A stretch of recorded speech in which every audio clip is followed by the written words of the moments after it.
Hey guys, welcome to another episode of the World Football Summit podcast. I'm your host, Jaime, CMO at World Football Summit. Today, we have a fantastic conversation for you as we welcome Juan Antón, Commercial Director at Villarreal CF from LaLiga in Spain, to the show. Juan has been working at the club for 14 years. Now, how many employees do you know that have been able to last that long at a football club? And what is most surprising is that he is not the only one. Remember when Jordan Gardner said that culture is driven by people, and that having the right culture and stability gets you 85% of the way there? Well, Villarreal is definitely a fantastic example of that framework. Juan and I cover a bunch of topics. First, we define what are the pillars that define the Villarreal brand from a business perspective. Second, the strong ties, impact, and connection that Villarreal has with its community. This includes developing a model that is relatable across all fronts, both from the business side and the sports side. We talk about initiatives around their recently renovated stadium, La Cerámica, or their purpose-driven program, Endavant. We cover the international expansion of their brand and then how this ties with their commercial and partnership model. Personally, I could have gone for hours and hours asking questions. Villarreal is a true business case to learn from for anybody in sports, so we recommend you do not miss any second of the conversation. And Juan and Villarreal are regulars at WFS Europe. Will you join them? You can now buy your ticket for World Football Summit, which returns to Sevilla on September 20th and 21st. The biggest football industry event is already on the horizon. So, if you want to join the leaders that will shape the future of football, this is your opportunity. Head over to www.worldfootballsummit.com. Again, that's www.worldfootballsummit.com and buy a ticket right now. And with that, enjoy this Sports Business Masterclass with Juan Antón, Commercial Director at Villarreal CF.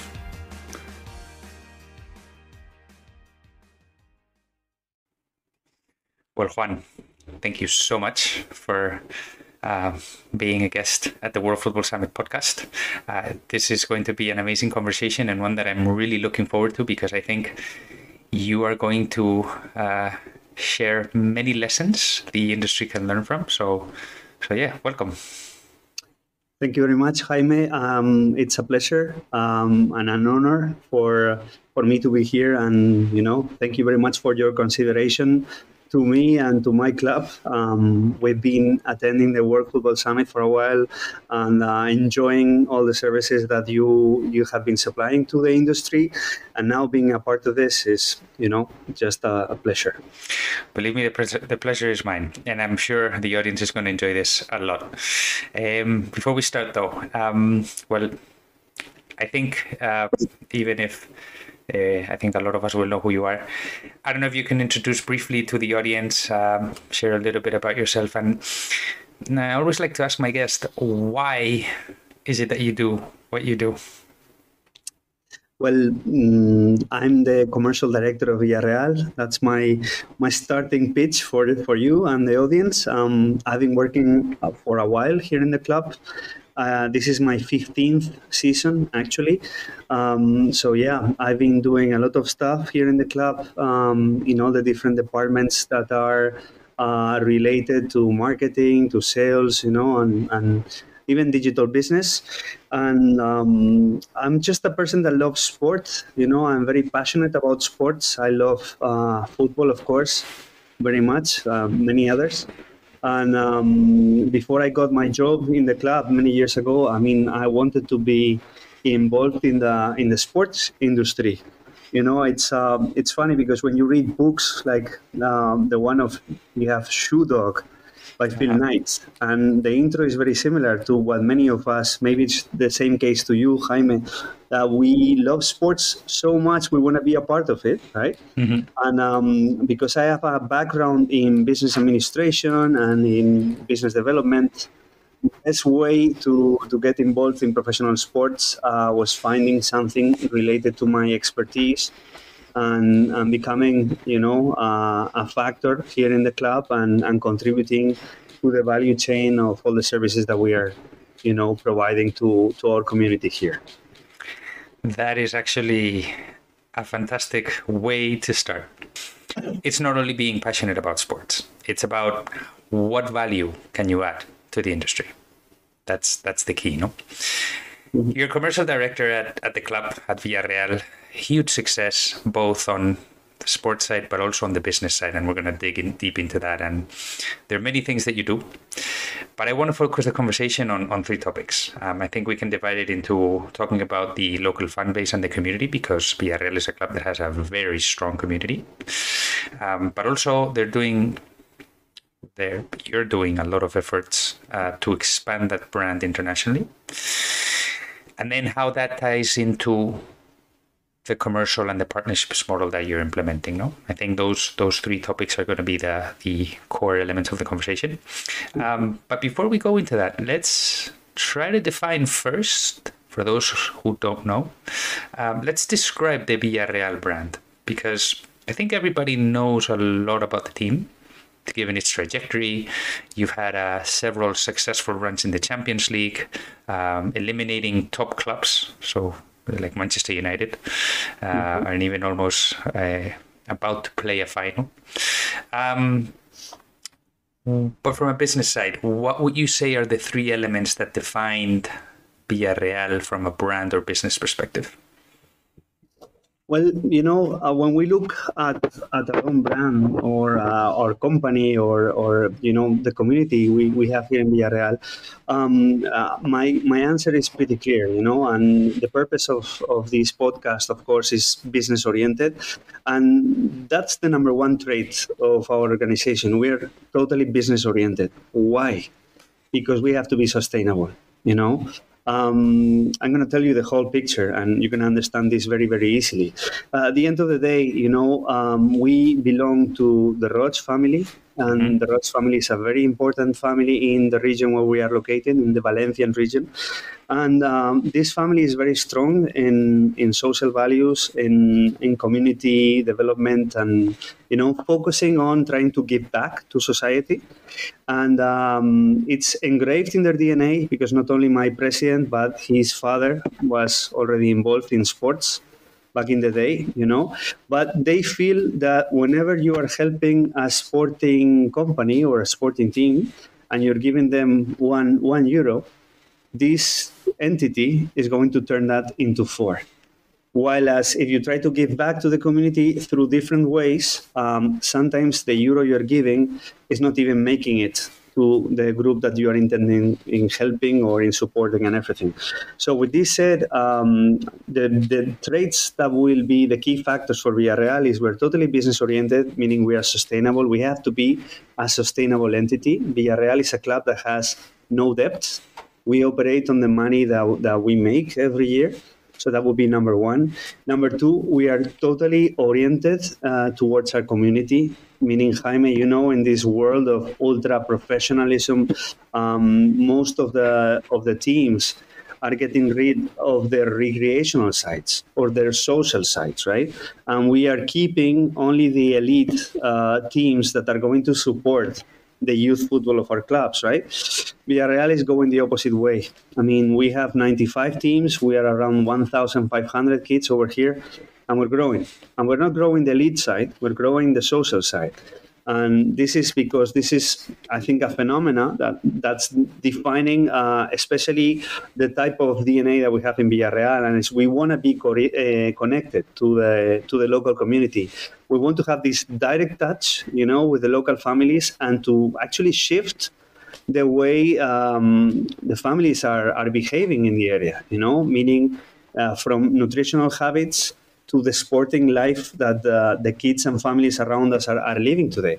I mean, at the end of the day, this is an area that had no tradition whatsoever in generating professional footballers.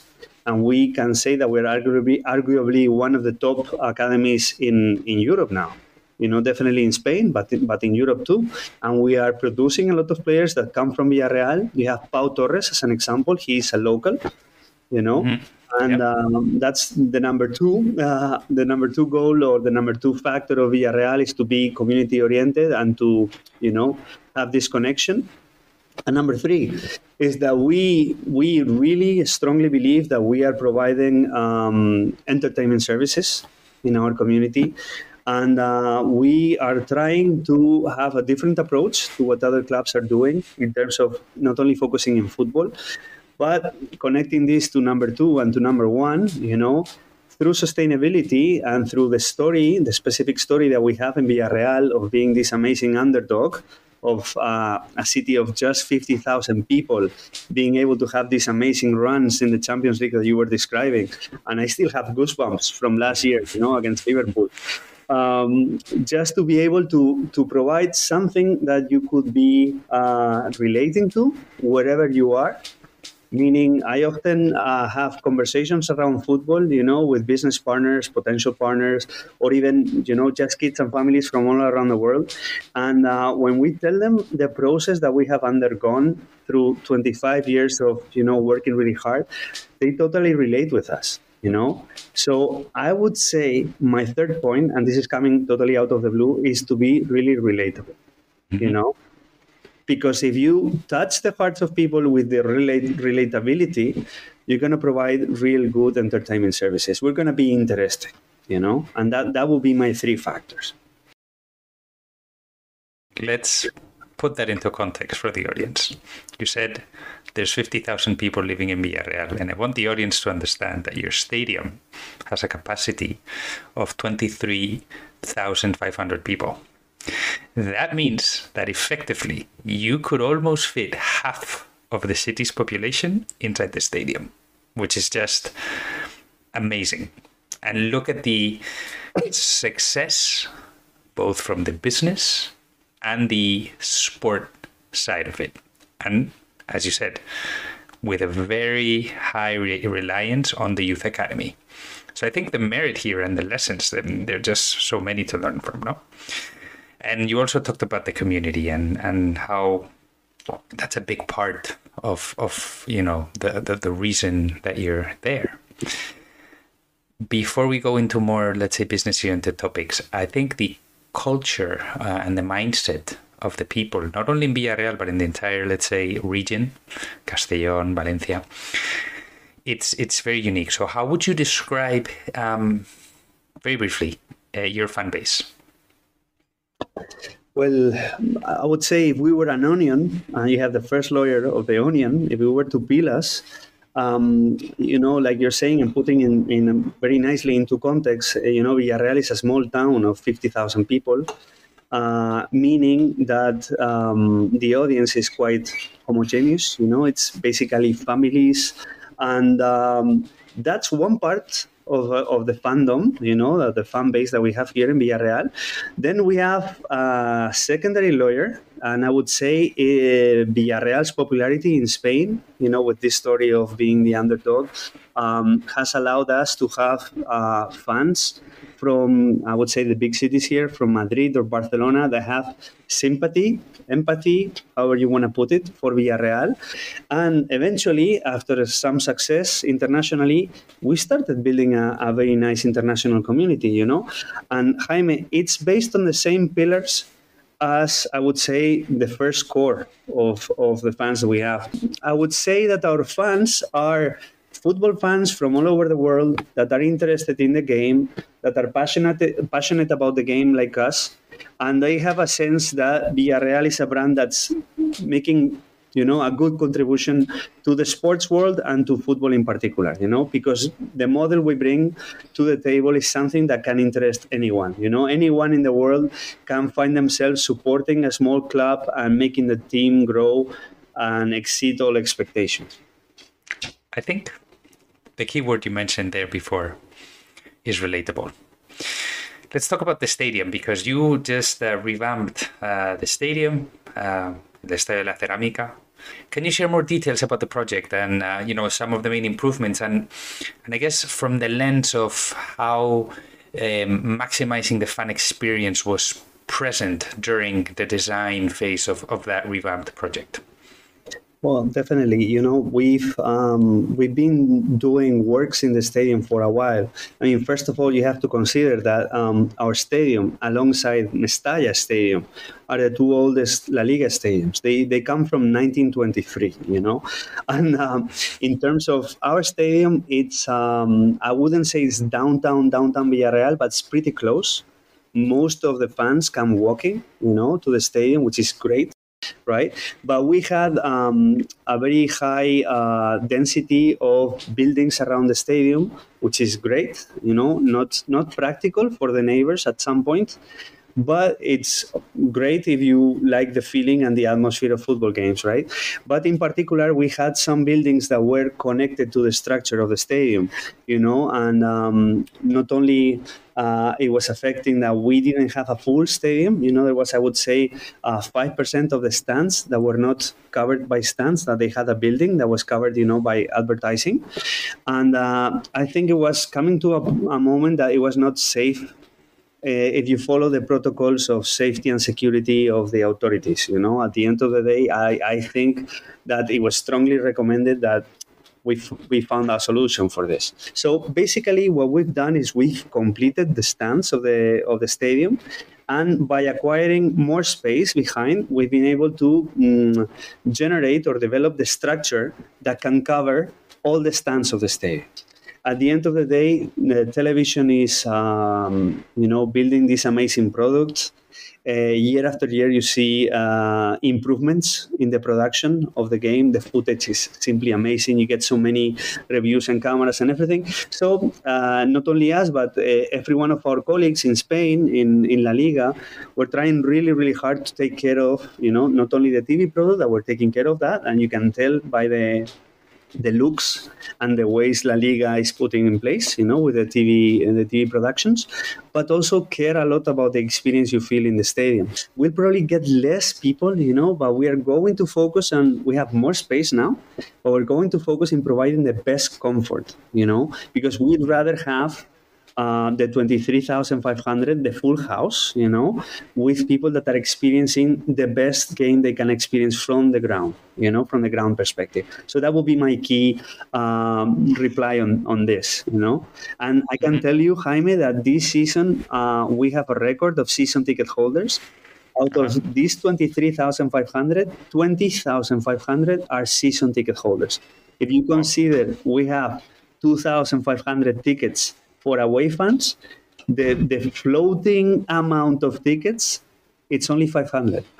So we're sold out every game, of course. Wow. Yeah. And not only that, that effectively means recurring revenue for the entire year. Yeah. Or a projected cash flow, let's say, which I mean, at the end of the day, it's a great figure to have, because it gives you more stability from a business sense, which ties to the first point you were mentioning at the beginning of the conversation, which is your focus on profitability, which, by the way, not all clubs operate like that. I would actually say the majority of the clubs actually do not operate like that. Anyway. Well, if you think about it, I mean, from the very beginning of this podcast, everything that we're saying is actually connected, and the problem with football clubs or with sporting organizations is you have all these different departments that mingle together, and you really need to connect the dots. And for us, I think that's one of the key components of being competitive and fighting above our weight. The fact that we're able to be very lateral on these type of things and consider the business point of view of everything that we're doing. Like the example you were getting to was really good. Meaning, if we have a full house, we're going to have a better TV product. Of course, we're going to be able to have more TV rights. We're going to be able to have more attendance at the shop. We're going to be able to generate some momentum that you wouldn't have unless you are focusing on having all these connections, right, throughout the club. Exactly. One of the other elements that you were mentioning that defines the club is giving back to the community. And for this, you have a program called Endavant. This is where it comes into play. It's just an amazing initiative, but it's very broad. Can you help the audience briefly understand what it is and the objectives, the impact, anything you want to share around the project? Definitely, yeah. Well, we coming back to one of the main points of the club is the fact that if we're community oriented, we really need to be a flagship for the community, right? And the problem is finding articulate ways to be able to have this interaction beyond football. Endavant in Valencian language means literally to keep moving forward, right? So let's keep moving forward. Let's come on. Yep. That's the motto. So we have these different approaches to different parts of the society and the community. For example, I'm going to be very, very specific on this, but we have a part of the Endavant project that's focusing on promoting education and culture. All right. So this part of the program enhances the collaborations that we do with the local universities. And I give you an example, Jaime. The UJI, the Universidad Jaime I de Castellón, our local university, would have a program for student athletes, and the scholarships are taken care of by Villarreal, for example. Okay. That would be a part of that. We have another part of Endavant that's taking care of basically promoting culture, meaning artistry, concerts. There is another part of Endavant that would take care of amateur football in the area. Okay, and in this case, again, we always try to take care of society and the community.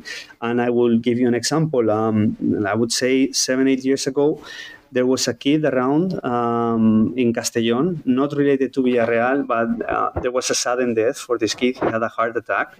And it was a very sad episode. And our president heard about this, and he went out and he bought 13 defibrillators, and he handed them in to each one of the 13 amateur clubs in the area, and he said, okay, we need to prevent this from happening, so you see the connection with Villarreal and the entire region in terms of amateur players. And he said, you know what, now you need to get like a medical exam, a physical examination, right, before you start the season to get the license to play, right? He said, our doctors are going to take care of that.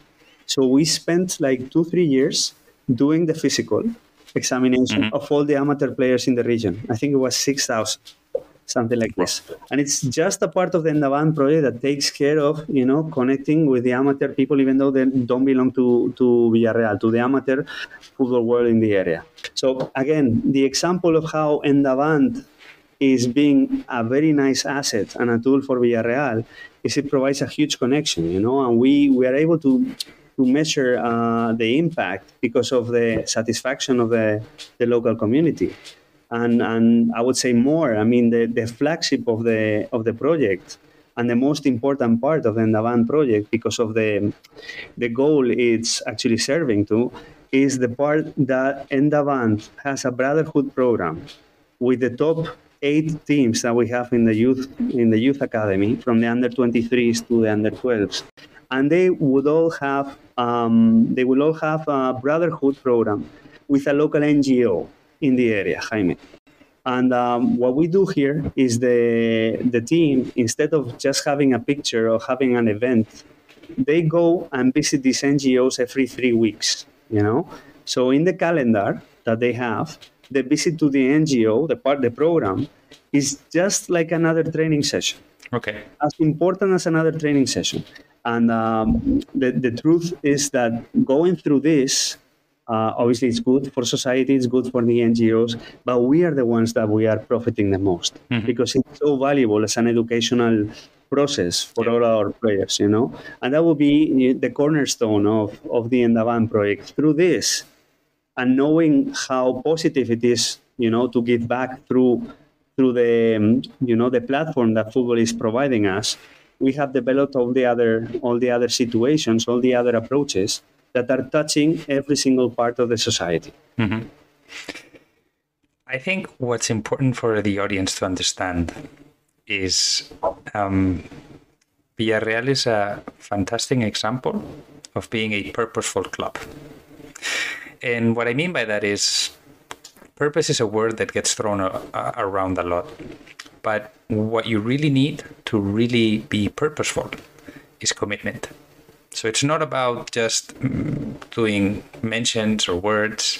one-off actions. No, you've actually put in place a process where you expect commitment from the example that you put in from the kids.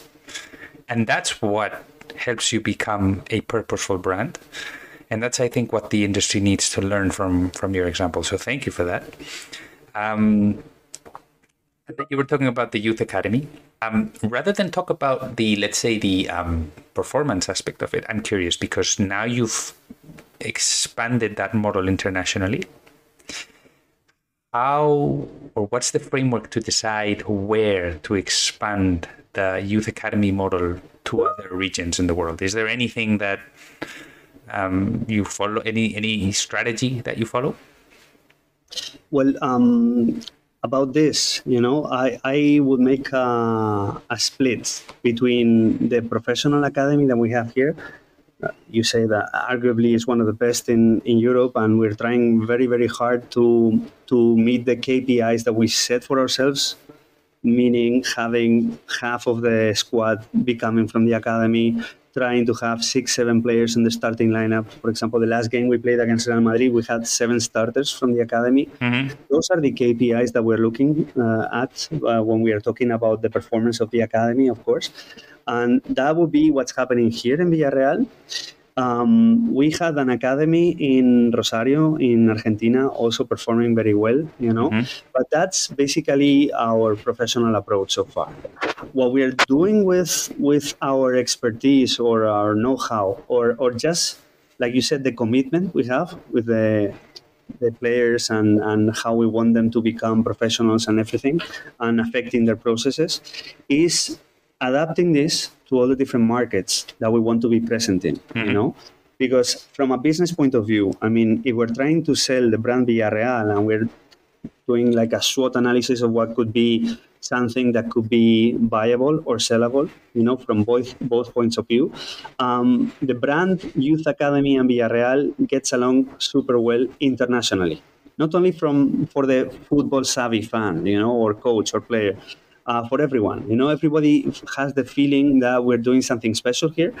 And what we're trying to adapt is the model to what the market is requiring from the business perspective of football at the moment.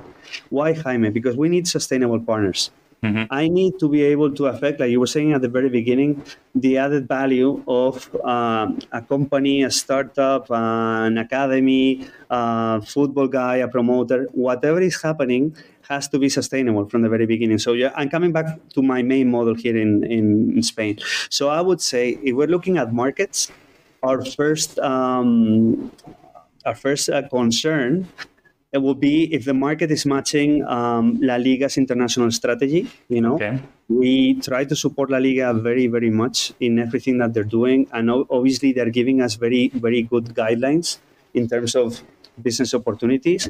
So if LaLiga has 3 main markets, most likely, I would say 99%, it will be the same best markets for me too, potentially. Okay. So then we look at the market itself, and we developed a product being what we're going to do there in terms of the brand presence. Let's say if it's a friendly game, if it's an academy, if it's doing a camp, or if it's doing consulting projects, in the area, all around football, of course. But we take a really good look at what the market needs, because we need to provide a sustainable opportunity for us and for the person that's doing business with us. And we have this, like I was telling you at the beginning, this corporate heritage, and we really understand business development and starting up a company, and the process. And we try to take care of this very, very well, In terms of, we talked about product, Jaime, I'm not getting deep into the product, but we're talking about products. And now we're talking about how we are developing the product, right? So we take a long look at marketing opportunities for our partners and ourselves, at the time to market, when to actually put that into business, when to actually get the money from the partner. We pay attention to everything to make the slope as plain as possible for the business to develop, And then again, like you were saying, also considering that our youth football program has a lot of, aspirational effects on the people that want to do business with us, we build real bridges meaning all the businesses that we have around the world, they are coming to Villarreal, and we have the headquarters here, of course. And it's a real pleasure whenever they're coming and they're getting a part of Villarreal and bringing it back to their countries. Wow, this is a fantastic example of a brand that has alignment across all areas. And I want the audience to reflect on that, because we're speaking about tying the youth academy model with business opportunities, which is really, it's a fantastic example of how you have to look at everything that you do holistically, not in silos. So the youth academy doesn't go on one side. No, it has to be tied to your strategic objectives as a business. No, so that's a great lesson there, and it's actually a great segue to. I think the next segment of the conversation, which is really expanding the brand internationally. No, so I want to understand. Because yes, you have a big, local support from local fans, and I'm going to include the Spanish fans as well, because of what you were mentioning there, that a lot of people have Villarreal as their second club. But what about the international fans? So I want to understand, how are you driving revenue from international fans? And maybe tied to that, are there any strategic markets? I know that you were mentioning that, yes, of course, you follow kind of like what LaLiga, kind of suggests, because they have great studies. But I don't know if for you guys, there's particular markets you focus on, and then how do you drive revenue from fans in those markets? Yeah, sure. I mean, we have our own plans, of course, and the thing is, obviously, having an eye set on LaLiga's plans is setting up a little bit of the pathway that we're developing here. But yeah, for example, for us proactively, I would say North America, not only the States. So my number one market would be the US. My number two market would probably be Mexico, Okay. But considering North America, Villarreal has 15 academies at this moment, 14, and we're opening another one in Canada, So that would be my biggest proactive market, the US and Mexico. And then looking around the world, well, we're considering a lot of opportunities in Southeast Asia. We have a good relationship with South Korea. That would be an interesting market for us. And definitely, we're exploring opportunities, and we're trying to get proactively involved, even though we have no success. So that's a tricky answer, Jaime, meaning it's not a priority, but we're shifting our eyes to the Middle East, Okay. just because of the way they are relating to football, and you have recent examples of how they are trying to get involved in all these major events and everything. And in the past, we've done some sporting stunts, in the Middle East, and we want to get back to that. But I would say the US is my number one market. And obviously, with them having a World Cup around the corner, the interest is even bigger than it was before they had this, and it was already huge. Also having a good sustainable economy based in, paying for playing most of the times. It's easier to set up an academy for a partner. The fact that the US has the World Cup, like I said, and has a lot of Latin American ascent, in many of the players related, Villarreal being, an interesting team to follow for the Argentinian, Mexican, Uruguayan, because of the past players that we had and everything, helps us very, very much,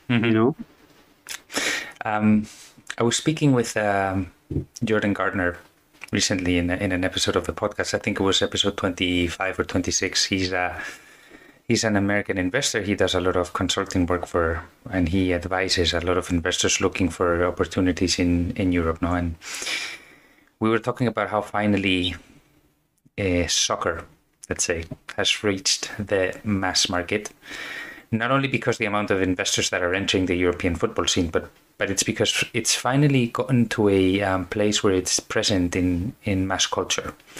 So, for example, you have Ted Lasso, you have actor Ryan Reynolds investing in Wrexham in the UK. So, at the end of the day, that's opening up the opportunities in the North American market, which makes complete sense that you're targeting those fans there, no? This, I think, begs the question, because I've heard a lot of clubs that they rely on foreign players to open up new markets. I think that one of the examples that I was discussing actually with, the chief revenue officer at Mallorca, Felix Torralba, is how they're having Take Kubo on their team last year opened up many opportunities in Japan, for example. In your case, though, we were mentioning that the majority of the players are from the youth team. And not only that, going back to what you were saying before, you actually have KPIs of having youth players in the first team. That's another great example of alignment. Jaime, we have KPIs for everything. There you go. So I think, hey, guys, you guys listening, that's a way to run a business in sports. Anyway. But listen, coming back to what I mean, you have an excellent point here. And first of all, Felix is a world-class guy, top professional. He's an amazing contribution to football as an executive, but I have the same example myself. We have Take Kubo here. I don't know if you remember, but he was here. Yes. And my answer would be no. Full no. We are only focusing on, and it's very primal here, but we're only focusing on the sporting looks, the sporting achievements, the sporting KPIs. And now we don't have Take Kubo on the team, but we have Samuel Chukwueze, for example. Yes. And we are not trying to monetize or impress the Nigerian audience. Because we have Samu, and we have Samu because it's a sporting decision. The same way that I can tell you many, many more examples. Back in the day, we had a player, a Chinese player, making it all the way until the under-21s, the Villarreal CF. Any other club would have thought it was an amazing opportunity, but the kid was treated just like any other kid in the squad, Okay. So if at some point he's not able to develop, even though it was a huge opportunity, by the way, we had a South Korean player playing for the B team, the under-23, so Chinese player under-21, South Korean player on the under-23, and the same thing, we developed them and we treated them with respect and love, just like everybody else. But for me, from the commercial direction of the club, obviously it's a huge business opportunity. If you can launch these players and in their markets, it's going to be a success. But it will never be, it's the greed of the club, I would say, not to be affected by this. And maybe here we're operating different as a business, But if you think about the full picture, again, this is exactly what makes our business successful, Because every department of the company knows exactly, we're very lateral, as I was saying, but knows exactly what we're doing and the limitations, And Economics 101, Jaime, you get approached by many universities. They want us to do a lecture over there. And sometimes they want us to be very clear in explaining what the company is doing, the mission, the vision of these kind of corporate statements. By the way, we recently got flowing. But we didn't have them, back in the day. Why? Because we didn't need them. That's a corporate statement that normally is not only addressing the market, but it's addressing your own structure, right? Okay. Structure knows what we're doing, and we know that the limitation from the sporting perspective is this one. And at the end of the day, the company is what? A football club, right? And we, even though can sound a little bit primal on this, this is how it is. Yeah. And obviously, well, that goes to show. I think it's more about the model, have the brand guidelines present, and what you represent as a club, and then looking for markets that actually resonate. Again, going back to that word, being relatable, based on the model that you have, not on the players that you have. No. So obviously, getting more fans drives more commercial opportunities in terms of partnerships. No. So I think I think it would be interesting to know, whatever you can share, because I understand there may be NDAs and whatnot, but how do you target sponsors, both, I guess, nationally and internationally, because I think it may differ. So how do you approach the commercial strategy based on that? My first approach, like the first layer, of how we approach sponsors, the locals. We have created a corporate move, I would say, around football, and we have managed to, first of all, have a brand that's a white brand for our corporate local companies. So everybody wants to be a part of this, and that's part of the strategy around the naming rights of the stadium. Our stadium doesn't have a corporate name; it's Estadio de la Cerámica, the ceramic stadium, meaning it's representing the entire cluster or the entire region in terms of the corporate symbol, no? And then when we're approaching national clients, we're trying to have more or less our benefits of this white brand, of being very friendly, of having a nice club, compensating all our flaws. And I'm going to be very clear to you, Jaime. Every B2C company that's looking for a sponsorship that is revolving around the fan base, it's a little bit disappointed.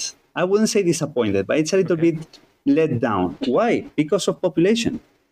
Okay. Come on, it's not the same approaching a team that's based in a city of 600,000 and you're a telephone company, right, than approaching Villarreal. So what we're trying to balance here, and our approach, is to present all the different KPIs that are actually the enhancers of Villarreal, meaning we have very high TV audiences, we have a very attractive squad, we are relatable, like we said, and we are reliable. Normally Villarreal is keeping the same track every year. It's more or less the same record. Maybe you are top 6, top 7 every year.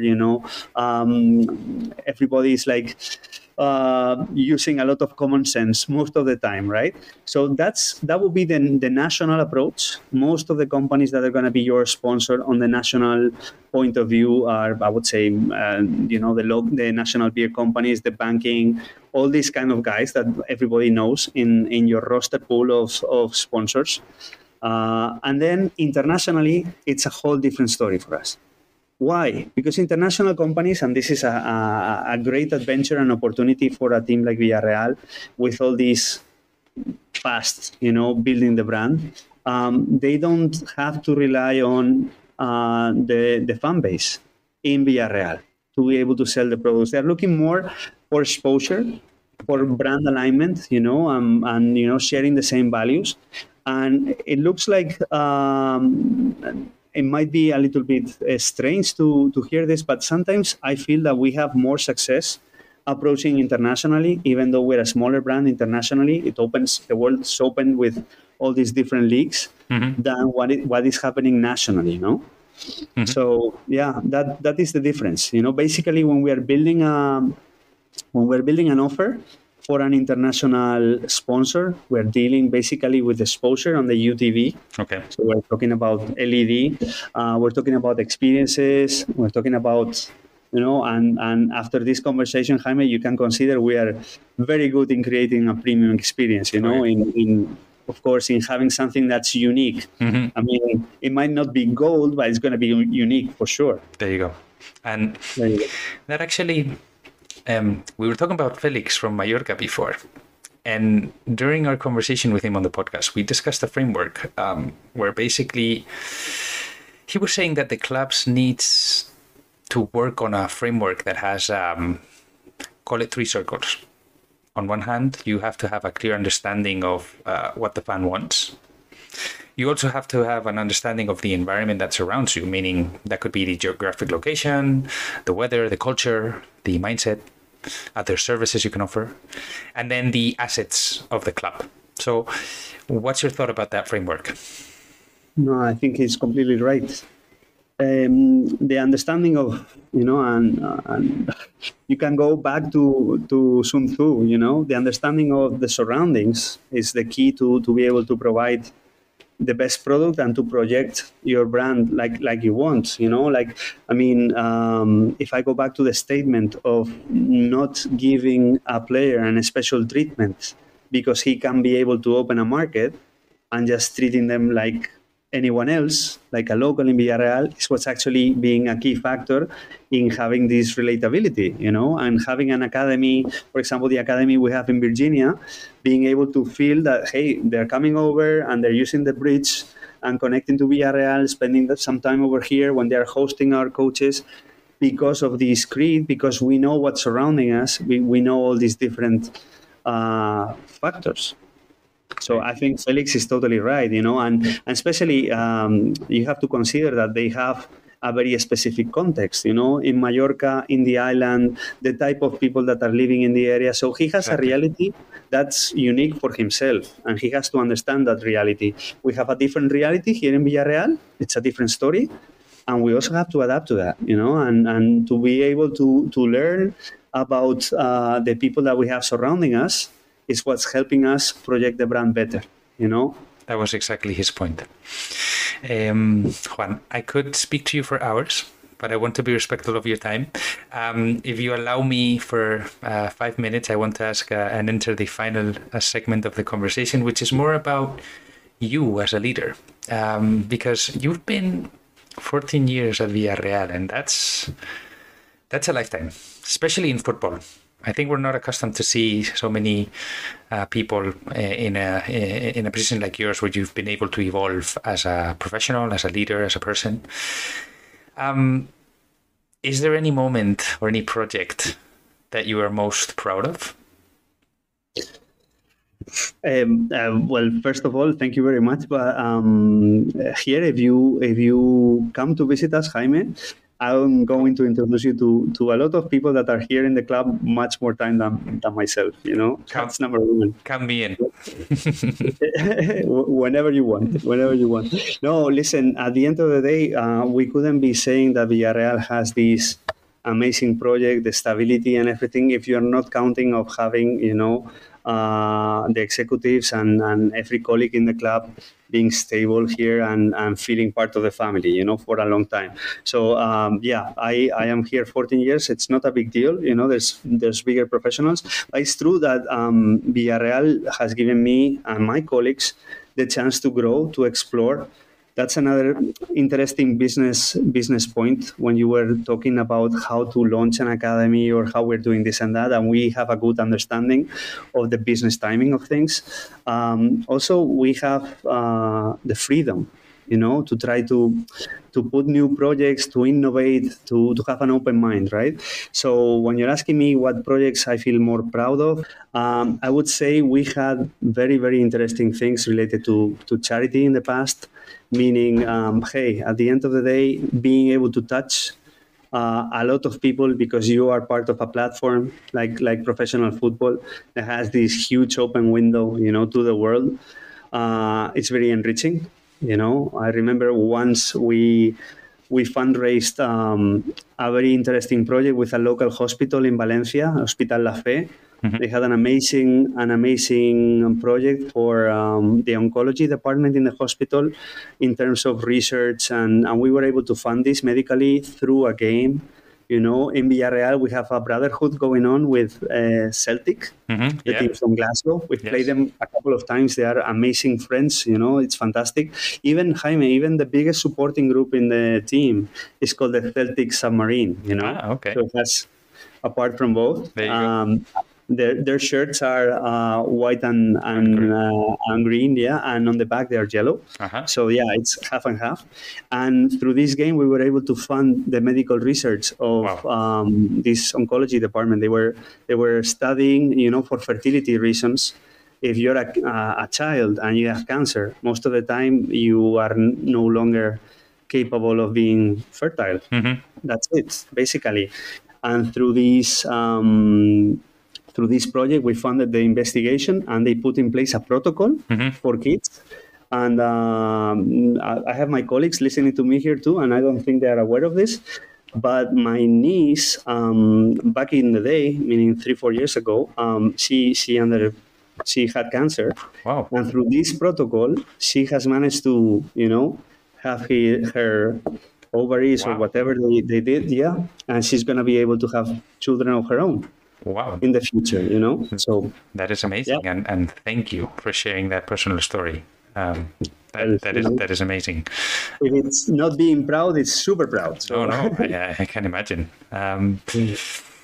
Anyway, Juan, thank you so much. One last question from my end, and then we can close off.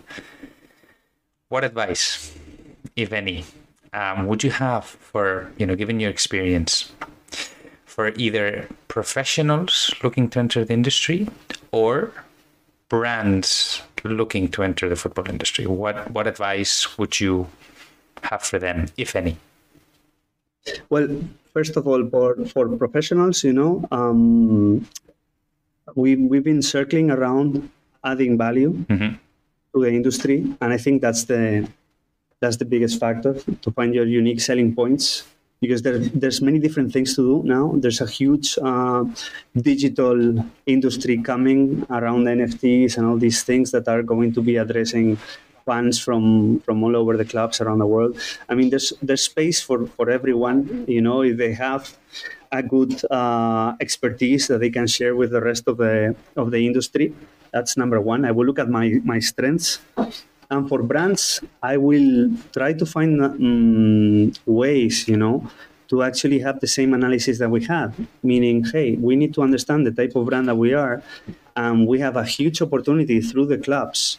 But we can do it a better way than just, launching ads. We can connect with the fans if we can align ourselves, spend some time with the clubs, spend some time with the sporting guys you're going to endorse, and find a common way, because the more time we spend with each other, the easier is going to be able to fulfill the KPIs of the brand. Either if it's selling more or connecting more or having a better perception of there's a huge amount of possibilities in the sporting industry. It's very human. It's not only Villarreal. There are many clubs that are doing the same type of approaches. And I feel it's a great way to connect people with the brands. Well, thank you for that. I think those are two fantastic messages. So, Juan, I want to thank you, because for me, this has been an amazing conversation. And I think the audience will learn much from it as well. Are there any last words that you want to share with the audience, or that you want to request of the audience of the podcast? Or I don't know if you want to share where people can learn more about you, or about all the initiatives that Villarreal is developing. I mean, the floor is yours to close off the episode, so share whatever you want to share. Thank you, Jaime, for your kind words, your time with us. I had a great time. I'm really looking forward to be able to, having this podcast and listening to it with my children and everything. You can check everything out of Villarreal. We are on social media. We're Villarreal CF. And you can have a direct connection with the website and everything. But also, we're doing a lot of stuff, of the international projects in Villarreal Academy. So if the people around the audience are checking out for Villarreal Academy on Instagram or Twitter, for example, you're going to have a direct connection with us, and feel free to reach out. I'm more than happy to be able to answer anything. Okay? Fantastic, Juan. Thank you so much. And we hope to bring you back very soon for a second round of the episode. Thank you, Jaime. Thank you. Thank you. Take care. Adios. Adios. And there you have him, Juan Antón, with a true masterclass on how to lead the commercial strategy of Villarreal CF. What were the key takeaways for me? First, Villarreal is a football club that understands its origins, its essence, and most of all, its purpose. But purpose requires commitment and processes. It's not about throwing words around. Most of all, it needs to be embedded across all levels of the organization. In that sense, being relatable is at the core of what their brand represents in their quest for driving entertainment. Fans around the world can find one or many different ties to the club, its value, and its pillars. The club is an amazing example of driving alignment across the entire organization. Just think about how they link their academy model to their commercial strategy. Finally, Villarreal is all about business. They have a relentless focus on being profitable, and as Juan categorically said, we have KPIs for everything. Let me know your opinion on the episode or the podcast in general, and reach out on social media with any other takeaways you got from the conversation. And remember, you can subscribe to the podcast on any platform of your choice. And of course, share the podcast with anybody in the industry. Nothing else from my side. Thank you for tuning into this episode of the World Football Summit podcast. Have a great rest of your day, and we hope to see you next time.